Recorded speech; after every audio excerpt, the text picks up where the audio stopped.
NYC After Dark, nightlife circuits and the new age of clubbing. New York City's nightlife is as diverse as its neighborhoods, spanning Manhattan's rooftops to Brooklyn's warehouses and Queens' art spaces. In 2017, the city repealed the old cabaret law, freeing venues to let people dance without special permits. That law dated back to 1926 and was widely seen as racist and repressive. Today, you'll find DJs and dancers in multi-borough circuits, from hip-hop loft parties to all-night techno raves. We'll explore key spots: Brooklyn Mirage at Avant-Gardner, Knockdown Center, Nowadays, Public Records, Elsewhere, Good Room, and Lebain, looking at their programming, resident DJs, and sound systems. Along the way, we'll note how curfews, after-hours 4 a.m. hustle parties, door entry rules, transit, costs, and local promoters all shape the NYC After Dark scene. The end of the no dancing law. For decades, New York's cabaret law had put clubs in a bind. The 1926 rule technically banned dancing in most bars unless they got a costly cabaret license, a restriction originally used to police Jazz Age and Harlem venues with racist intent. By the 2000s, very few bars bothered with this permit. Only about 104 of over 20,000 eateries had it, so dancing went on in semi-legal fashion. After years of advocacy by dance and civil liberties groups, the law was finally repealed in 2017. Mayor de Blasio hailed the change as allowing New Yorkers to enjoy their city's nightlife without arcane bans on dancing. The repeal kept only minimal safety rules, video cameras, and licensed security, but removed the no dancing ban. In short, the city officially embraced its status as a 24/7 dance capital. As NPR reported at the time, party promoters and jazz musicians celebrated this win for creative freedom. Key insight: the law's end meant dancing could now be advertised openly, helping venues and DJs plan events without legal fear. Together with a new nightlife advisory board in office, New York signaled it wanted a vibrant club scene.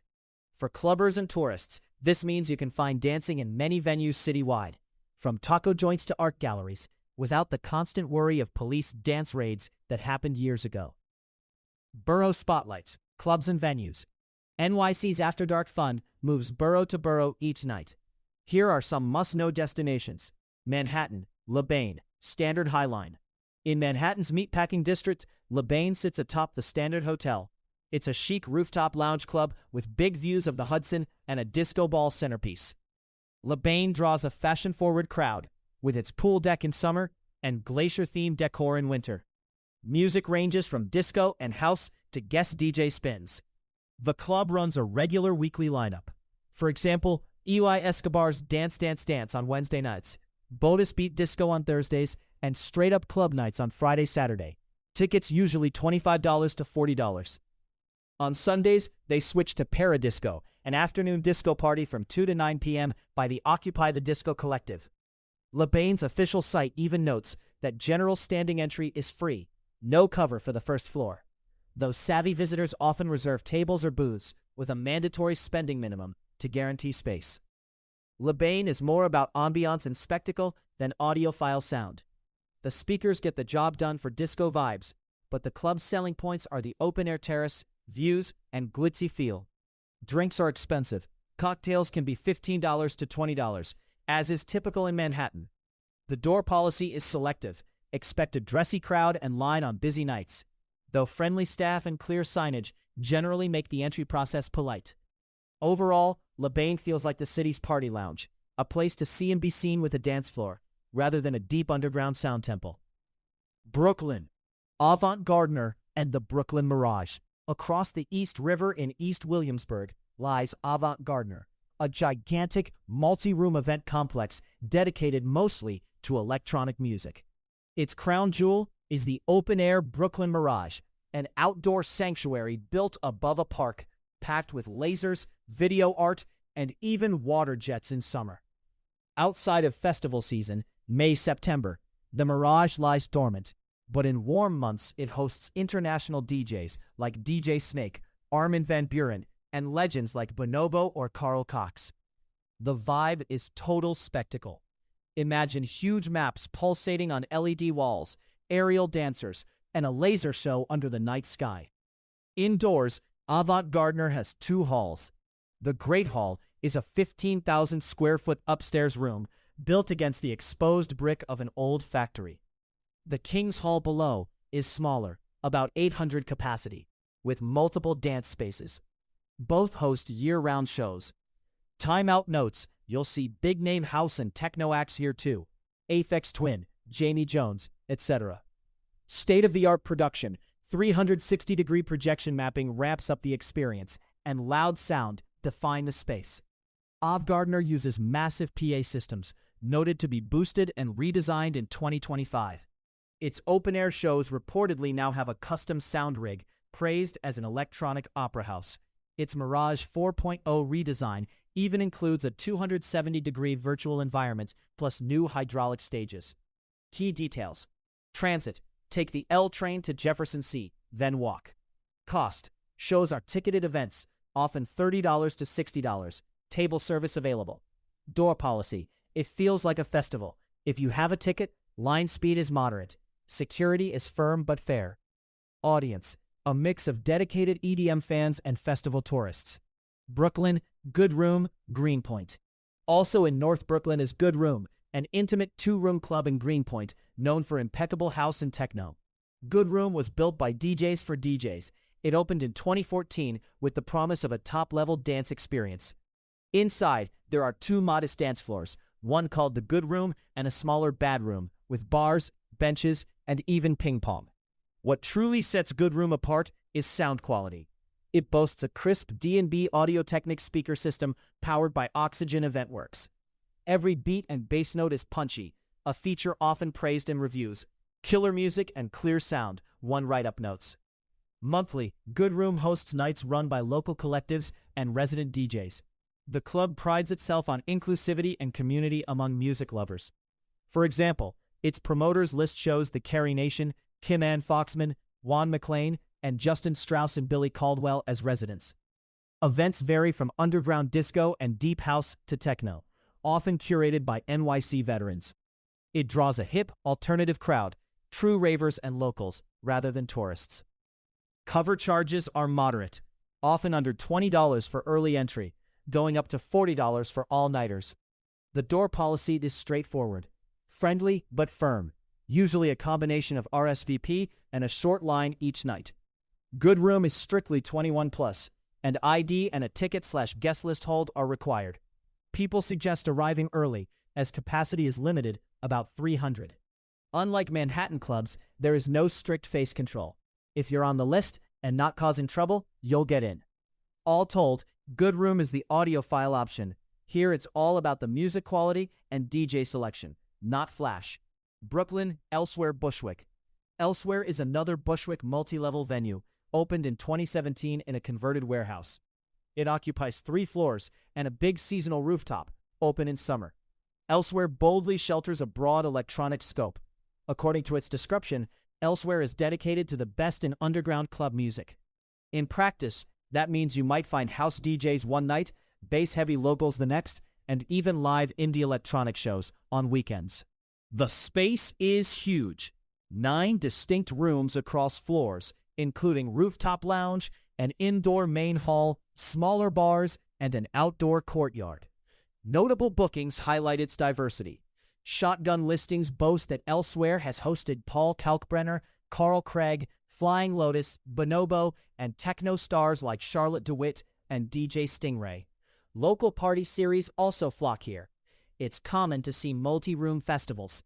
For example, if you arrived on New Year's Eve 2025, you might have danced at both Golden Record NYC's Bend UFO Takeover and an indie electro act on the rooftop. Just like the event listings in Shotgun suggest, Elsewhere leans more on scale and variety than on ultra hi-fi sound. The PA is solid for a warehouse club, but it's not advertised as a boutique listening bar. Rather, it's a home for big nights and varied vibes. As for entry, Elsewhere tickets range $20 to $40. Large events often sell out online. Doors usually open late, around 10 p.m., and there is a line on busy nights. Transport, near the L train, with bus connections. Word is it's a 15-minute walk from Jefferson Street, so plan accordingly. In short, Elsewhere is the scene's jack of all trades. Explore its listings, and you'll find everything from experimental techno residencies to darkwave concerts. Brooklyn Public Records, Gowanus. One block from the Gowanus Canal in Williamsburg sits Public Records, a hybrid cafe-bar club opened in 2019. It was founded by DJ-producer Francis Harris of the Scissor and Thread label with a unique vision. Blend a convivial cafe restaurant with a top-shelf music venue. In practice, Public Records has two main rooms. The hi-fi bar front looks like a trendy cafe by day, serving vegan food and wine, and turns into a sipping lounge at night. The sound room back is built for DJ sets and live acts. Both rooms hide speakers crafted for both clarity and punch. Resident advisor noted the owners combined hi-fi speakers typically used in listening rooms with subs that could power a large club. These custom OJAS-designed rigs were topped off with fancy Isono rotary mixer consoles and curated lighting. Public Records programs are split. On club nights you get house, techno, and disco DJs. They booked Octo Octa, Geology, Lawrence, etc., while other shows range from live ambient experiments, Damo Suzuki, Mirage, to jazz ensembles. The crowd here is often music geeks and day trippers. Expect a hipster crowd by night and brunchers by day. Cover is usually $15 to $25. The sound in the back room is excellent, one of the best in Brooklyn, so audiophiles love it. Entry policy.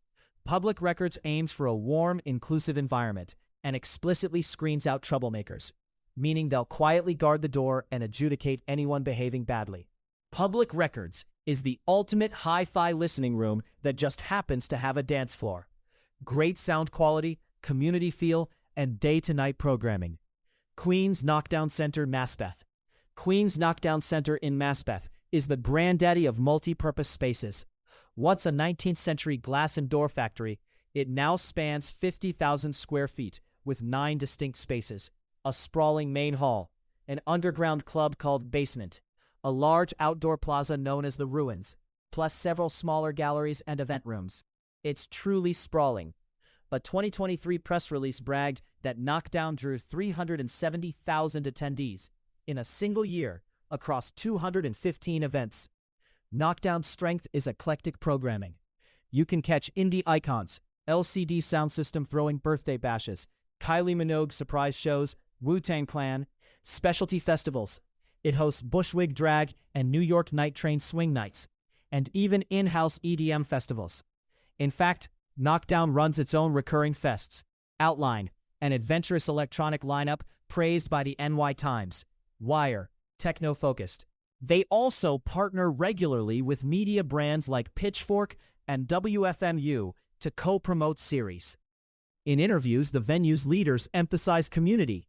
It's a safe space for LGBTQIA+ events, for niche scenes, from hyperpop to krautrock, and even weddings when needed. Sound-wise, Knockdown went big in 2023. They installed a custom L-Acoustics PA to cover every room with pristine detail. Small rooms like Basement got Function 1 speakers. The effect is concert hall quality for live bands and club-level impact for DJs. Entry policies here vary by event. A sold-out band show or festival has standard ticketing, whereas their regular club nights, e.g. House of Yes x Rush, run normal lines. In short, Knockdown is New York's ultimate multi-purpose party factory. Enormous, independent, and willing to host literally anything, from Arcade Fire to 100 Gex, all in one complex. Queens, nowadays Ridgewood. Crossing into Queens, nowadays is a beloved spot on the border of Ridgewood and Bushwick.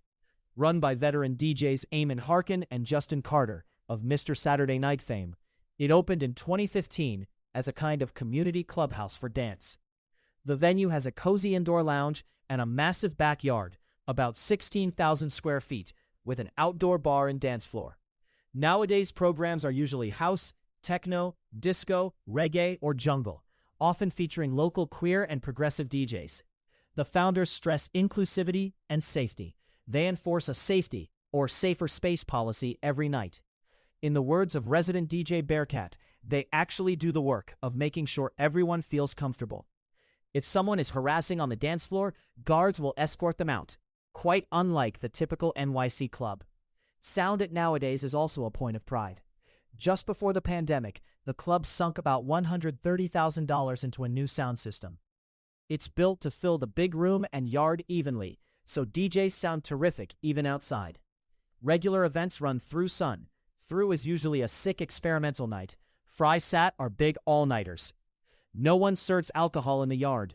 It's dry for licensing reasons, which somehow makes the crowd dance harder. Prices are mid-range, around $20 cover on big nights, and local beers at the bar. Entry is friendly but controlled. Nowadays requires online RSVP or ticket in advance. Capped capacity to avoid overcrowding. Personally, I find Nowadays feels warm and inclusive. Part nightclub, part backyard barbecue, and many locals rate it as a top NYC hangout. The 4 a.m. hustle, after-hours culture. 4 a.m. is the magic hour in New York. Officially, most bars must stop serving alcohol by 4 a.m., and club events typically end around then. But in practice, the party doesn't stop. It just moves. A 2017 Mixmag feature summed it up. In New York, 4 a.m. is the magic hour, when after-hours raves begin. As soon as the lights go on in clubs, DJs and partiers migrate to secret lofts, warehouses, or pop-up venues. These aren't ticketed shows. They're underground events by local promoters. Famous examples include House of Yes's friendly circus-themed nights, or Black Market Membership's long techno sets. The article points out that legendary NYC DJs, Tenaglia, Vasquez, Black Madonna, all built their rep on going non-stop into dawn. I've seen this. On any given weekend, you can find 4 a.m. parties under all ages mats and tribal rituals in random buildings. They often don't serve booze. You'll drink what you brought. But the system is cyclical.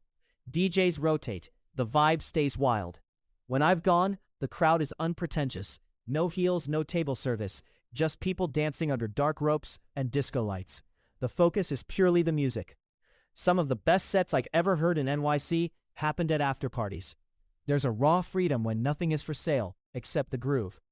After-parties and afters. In short, New York's official curfew is 4 a.m., but service industry workers and promoters are hustling even past that. If you want to be part of it, the trick is networking. Make local friends, follow crews on social media, or just wander from bar to bar late Saturday night and listen for sounds leaking out. The scene thrives on word of mouth. A practical note. For tourists, be prepared to commute home late. The 24/7 subway helps, but many rely on sharing a cab or rideshare after sunrise. Phones and apps are essential. Universal car service is good, but service drops in the wee hours, so plan in advance. Door policies and vibe. Each club has its own door rules. Some Manhattan clubs still practice face control, judging entrance on style or how busy it is, especially on Fry Sat. Many places now use pre-sold tickets or cover bands, so lines move faster. Venues rarely list all the criteria, but do expect ID checks and sometimes guest list signups. In general, having proper ID, NY or out-of-town driver's license, at least 21, and arriving early for headline acts puts you ahead. In newer clubs, managers often emphasize creating a good crowd. For example, the founders of Public Records explicitly said they'll enforce policies to keep the vibe positive. A warm, inclusive environment, they call it. Likewise, nowadays bans harassment and stresses respect. In my opinion, this is a healthy trend. It means clubs increasingly care about who's on the dance floor, not just about money. That said, every venue will eject unruly guests. By contrast, some old-school spots use style codes, e.g., no sportswear, or even age cutoffs, which can feel exclusionary. If you ever feel unfairly denied, remember, one club's loss is another's gain. NYC is big enough that if a bouncer won't let you in, there's often a friendly party just down the block welcoming you. Transit, costs, and safety. Getting around is part of the adventure.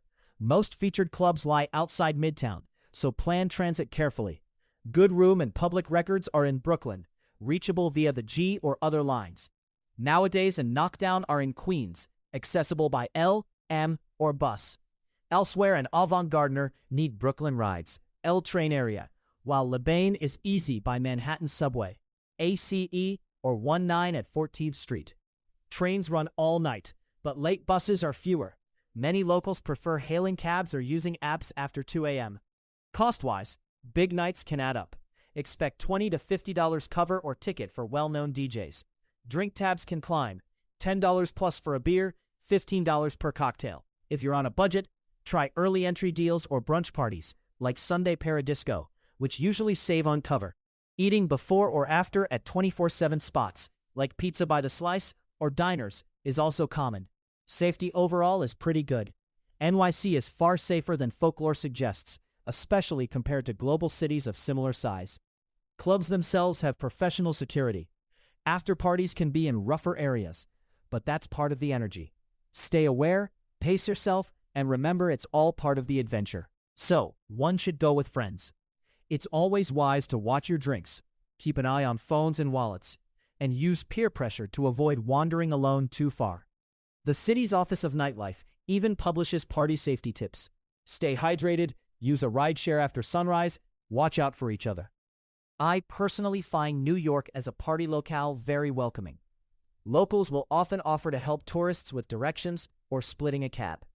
And police are generally attentive but not heavy-handed. The recent ending of Giuliani-era raid tactics shows the city favors cooperation over conflict. Local promoters and labels. The flavor of each venue is often set by the local crews behind them. In NYC, promoters and labels are at the heart of bookings. For example, Good Room works with collectives like the Carry Nation, who throw a well-known party there monthly, and booker groups like Tech Support, listed as a top NYC promoter in RA's directory. Nowadays is run by Mr. Saturday Night founders, so many of its nights feature talents from that crew. Elsewhere hosts nights by Golden Voice and DCNY collectives. Golden Record NYC, a local music brand, co-produces events at Elsewhere and Noise. Public Records is directly tied to the Scissor and Thread label, and sometimes features artists from that family. Knockdown is particularly collaborative. Aside from its in-house festivals, Outline by Shuffle Magazine, Wire by Resident Advisor, and Rush by a local team, it partners with external brands. For instance, Pitchfork held showcases there. WFMU hosted music salons, and even drag legend Lady Bunny, via Bushwig, stages dance events in the main hall. These alliances mean Knockdown's calendar is extremely varied and reflect how NYC nightlife thrives on community. DJs often book their friends or label mates. In effect, a lot of programming in NYC goes like clockwork through these tight-knit scenes. Conclusion: New York City's after-dark world is rich and ever-shifting. The repeal of the cabaret law unshackled dance floors, but practical realities, transit schedules, licensing hours, community concerns still guide how and when we party. Today's hotspots blend old school and new school. Some recall underground warehouse raves of the 90s. Others feel like polished club lounges. As a visitor or local, the key is to plan ahead, notes on transit, tickets, door, but also stay open to serendipity. Rumor has it that on any given night, something unexpected is just around the corner. A vinyl-only DJ set in a Gowanus loft, a live mic rap session in a Bushwick yard, or that perfect sunrise jam when the last light bleeds into the DJ booth. My take? Embrace the variety. Hit the hi-fi spots, Good Room nowadays, if you crave deep, soulful sound. Hit the big outdoor sensations, Brooklyn Mirage, Knockdown's Ruins if you want epic drops and light shows. And don't forget Manhattan. LeBain proves even in busy concrete, New York can still conjure a romantic starlit dance floor. In the end, whether you're a tourist or a lifelong New Yorker, the city's nightlife beats on, loud and clear, long after the sun rises. All links to sources are available in the text version of this article. You can find the full article at djkesk.com. Thanks for listening. For more deep nightlife guides, club scene research, and city-by-city party insights, visit djkesk.com, spelled DJKESC.com. And for club, techno, trance, dance, and electronic mixes, search DJ Kesk on Spotify, DJKESC.